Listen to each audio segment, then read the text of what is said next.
পুঁটি মাছগুলো ভেজে নিচ্ছি। আলু আর ঢেঁড়সটা নুন দিয়ে নেড়ে নেবো, নুন আর হলুদ দিয়ে নেড়ে নিচ্ছি, ভালো করে ভেজে নেব। তার জন্য জিরে ফোড়ন দিয়ে দেবো, শুকনো লঙ্কা ফোড়ন দিয়ে দেবো, পেঁয়াজ কুচি কাঁচা লঙ্কা কুচি দিয়ে দেবো। পেঁয়াজটা ভাজা ভাজা হয়ে এলে লঙ্কা গুঁড়ো, হলুদ গুঁড়ো আর লবণ দিয়ে দেবো, একটু আদা বাটা দিয়ে দেবো, দিয়ে একটু মশলায় জল দিয়ে দেবো। এবার ঢেঁড়স আর আলুটা দিয়ে দেবো, চুনো মাছটাও দিয়ে দেবো।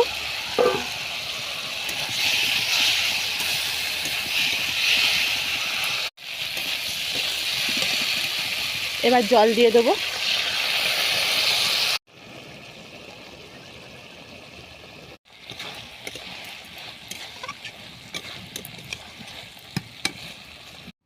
রান্নাটা হয়ে গেছে।